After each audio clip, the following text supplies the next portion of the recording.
नमस्कार, अस्सलाम वालेकुम, सत श्री अकाल, जय झूलेलाल।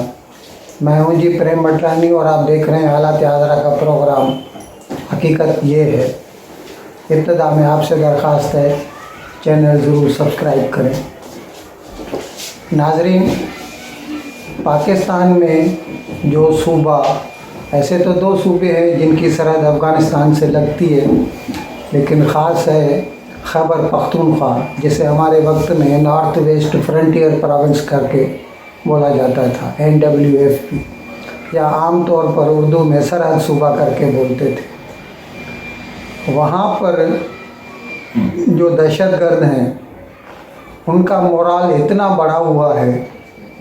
अब जाहिर है इसमें बहुत सारा कसूर, मैं तो बोलूँगा जो हमारी मेन स्ट्रीम के जो पॉलिटिकल बिग विग्स हैं उनका ही है।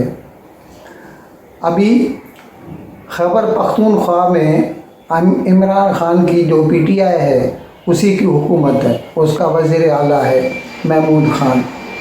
वज़ीर आला महमूद खान, अच्छा मज़े की बात ये है कि उसी गवर्नमेंट का एक वज़ीर है आतिफ़ खान, उसको तालिबान ने एक ख़त भेजा और ख़त में उससे 80 लाख रुपए की डिमांड की गई, मुतालबा किया गया। अब पहले उन्होंने उसका सीधा गवर्नमेंट को बताया कि ऐसा मेरे पास ख़त आया है, और पहले तो तालिबान ने, यानी TTP, तहरीक तालिबान पाकिस्तान ने, उन्होंने इसका इकरार भी किया कि हाँ हमने ख़त लिखा है, फिर बाद में वो मुकर गए।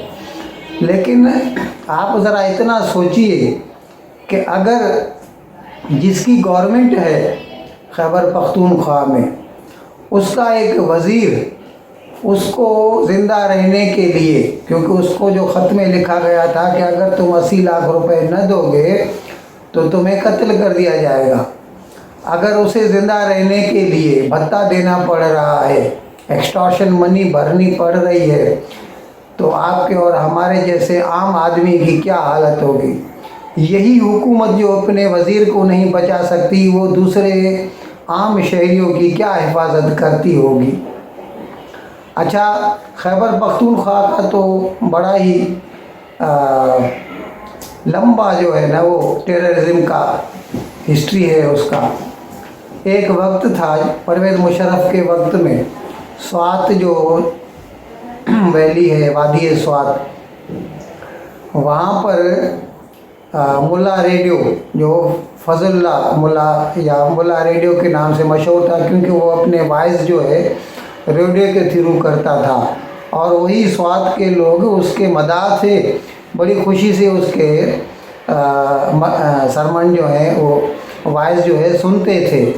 और उसने अपने दौर में मतलब जो पुलिस है या फ़ौज का आना जाना बंद हो गया था स्वात में, उनकी कुछ भी नहीं चलती थी। यूँ समझ लीजिए कि स्वात पाकिस्तान से उस वक़्त कट गया था, और बकौल उसके वो तो कहता था कि ये यहाँ पर शरिया ला लागू है। उसने अपनी शरिया कोर्ट्स बनाई थी, और जिसके लिहाज से वो लोगों को सज़ाएँ देता था।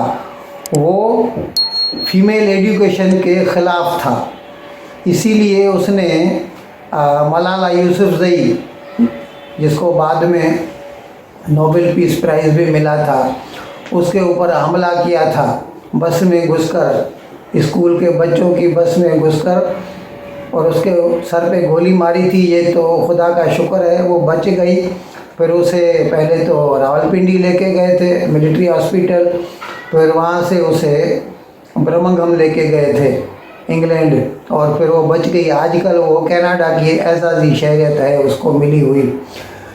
तो ये हाल था कि पाकिस्तान के वो हिस्से जो है ना, वो तहरीक तालिबान पाकिस्तान वालों के आगे, मतलब उसकी हुकूमत चल रही थी तालिबान की उस वक़्त। फिर बाद में जनरल परवेज़ मुशर्रफ ने उनके ख़िलाफ़, उस वक़्त परवेज़ मुशर्रफ सदर भी था और पाकिस्तानी अफवाज का आर्मी चीफ ऑफ स्टाफ भी था, तो उसने वो ज़रब अज़्म के नाम से जो ऑपरेशन चालू किया था, फिर पहले तो इन्होंने बोला कि वो मुल्ला फजलुल्लाह कत्ल हो गया है, लेकिन वो कत्ल नहीं हुआ था, वो वहाँ से भाग गया था अफ़गानिस्तान को। और बाद में 2016 में उसे अमेरिका ने ड्रोन से उसको कत्ल किया था।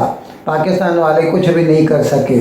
खैर मतलब 2-4 साल तक स्वात में मुल्ला फजलुल्लाह की या रेडियो मुल्ला की हुकूमत रही थी।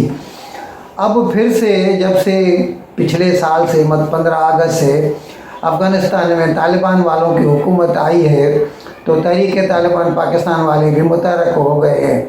और अभी उन्होंने जो है न सिर्फ भत्ता मांगना शुरू कर दिया है, बल्कि अभी एक 1-1.5 महीना पहले हमने आपको बताया भी था, तो उन्होंने स्कूल की एक बस के ऊपर हमला कर दिया, जिसमें ड्राइवर हलाक हो गया और 2 बच्चे बहुत ज़ख्मी हुए थे, एक लड़की और एक लड़का। तो अभी ये हाल है कि अगर इमरान खान की अपनी हुकूमत है, वो अपने वज़ीर की हिफाजत नहीं कर सकते, तो आम शहरी की वो क्या हिफाजत कर सकते होंगे, आप खुद सोचिए। नाज़रीन, आपको ये तो मालूम है कि पाकिस्तान में सैलाब आया हुआ था, 1/3 हिस्सा पाकिस्तान पानी के नीचे डूब गया था। ज़्यादा नुकसान सिंध का और बलूचिस्तान का हुआ। अभी उसका अंदाज़ा लगाने के लिए अक़वाम मुत्तहिदा का जो सेक्रेटरी जनरल है टेड्रोस गटरेस जो है वो आया था, और उसने सिंध का भी दौरा किया, और उसने ऐसा कहा था अंदाज़न कि 20 से 30 बिलियन डॉलर तक का नुकसान हुआ है। अभी पाकिस्तान की हुकूमत पूरी दुनिया से डोनर से ये डिमांड कर रही है कि उसकी 30 बिलियन डॉलर की मदद की जाए, ताकि जो इंफ्रास्ट्रक्चर तबाह व बर्बाद हो चुका है उसको फिर से खड़ा किया जा सके। कुछ रोज़ कबल जो पाकिस्तान के नए वज़ीर ख़ज़ाना हैं जनाब इसाक डार, उन्होंने तो ये कहा था कि अगर 130 बिलियन डॉलर का बाहर का उनके ऊपर कर्ज़ा है पाकिस्तान के ऊपर, अगर ये कर्ज़ा रीशेड्यूल हो जाए, यानी रोल ओवर हो जाए, 2-3 सालों के लिए पीछे किया जाए, तो वो अपना काम संभाल सकते हैं। लेकिन अभी वज़ीर आज़म शहबाज शरीफ का ये कहना है कि रीशेड्यूलिंग से काम नहीं चलेगा, हमें हार्ड कैश चाहिए। 30 बिलियन डॉलर की वो मांग कर रहे हैं कि 30 बिलियन डॉलर मिलें, और उसके बदले में वो क्या बनाना चाहते हैं मैं अभी आपको बताता हूँ। मेन लाइन 1 कराची का जो सर्कुलर रेलवे है, कराकोरम हाईवे, और शमसी और हवाई तवानाई से विंड फार्म्स और सोलार पैनल्स वगैरह से वो जो है 10,000 मेगावाट बिजली पैदा करना चाहते हैं, ऐसे वो जनरेटर लगाना चाहते हैं। अब इसमें आप सोचिए, अगर रीशेड्यूलिंग होगी तो पाकिस्तान के हाथ में पैसा नहीं आएगा। ये अलग बात है कि उसकी मुआशी जो है ताकत बढ़ जाएगी, क्योंकि फिर उसके ऊपर कोई भी टेंशन नहीं रहेगा किस्त भरने का, तो फिर वो अपने पैसे आराम से तरक्याती कामों में खर्चा कर सकते हैं। लेकिन अगर कैश आएगा तो फिर तो बंदर बांट होगी, फिर ये सिविलियन गवर्नमेंट और आर्मी दोनों मिलकर उसको खपाएंगे, लूटेंगे और काम निकालेंगे, नए नए ठेके निकालेंगे, और फिर उसमें से थोड़ा बहुत काम होगा और बहुत सारा जो है वो लेके जाएंगे। अगर सीधा सीधा आम आदमी जिनका नुकसान हुआ है उसको दे दें तो उससे काम हो सकता है, लेकिन सरकार ऐसा करेगी नहीं।